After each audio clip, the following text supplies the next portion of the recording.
तर जुन्या पद्धतीने आजीचं आपलं हरभरे भरडायचं काम चालू होतं. तर बघू काय विषय. तर नमस्कार मित्रांनो, स्वागत आहे तुमचं. सकाळ सकाळ 6:30 वाजता उठून आपण निघलो होतो डायरेक्ट कांदे काढायला. कांदे काढायला आलो होतो आणि फक्त आपणच नव्हतो, पुरी गँग होती आपल्यासोबत. मम्मी बी होती, फादर बी होते. मग काय आपण सगळ्यात मागं राहिलो होतो. काय आत्ता शिकतात 3 वाफे तर काढून झाले होते. फादर तर सगळ्यात पुढंच पळत होते व नुसते ते कांदे काढायला. तर म्हणलं चला, आणि 11 वाजेपर्यंत सगळी खांडबी हाणून टाकलं होतं कांदे काढता काढता. यायला म्हणलं काय आहेच किती, फक्त तेवढेच आहे माणसं 10-15 वाढले होते. म्हणजे टोटल 11 माणसं होते. मग काय दुपारी लगेच घरी गेलो तर बाबांचा फोन आला, म्हणले चल आम्हाला न्यायला ये फाट्यावर. मग काय डायरेक्ट निघलो आपण. ऊन तर असं भयानक लागत होतं आणि डायरेक्ट स्किन जळत होते असं म्हणा, डायरेक्ट इतकं ऊन लागत होतं दुपारी. बाबा बी मस्त निवांतपैकी गप्पा आणत होते वडाच्या झाडाखाली.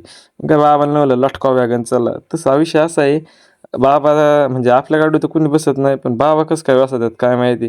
चला म्हणलं बसत आहेत तर बसत आहेत, आता त्यांना डायरेक्ट घेऊन जाऊ आपण घरी. घरी आलोच होतो तर आपल्या काय आरडायला लागलं, म्हणलं गार करा आम्हाला. मग काय डायरेक्ट आलो आपण पाण्याचं पाईप चालू करायला. तर इथं बी मधमाशा होत्या बा, त्यांचा असा विषय इथं बघितलं का असं थोडं लांबूनच कॉक बेक चालू करायचा ना, डायरेक्ट कार्यक्रम लावून टाकते.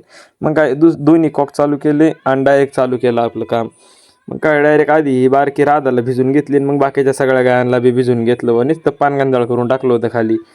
दुपारी बघितलं तर आजीचं हरभरे भरडायचं काम चालू होतं. हॅलो बाबा म्हणलं आजीलाच का म्हण, आपण भरडू लागून थोड्या जुन्या पद्धतीने भरडी ते म्हणलो जातेवर.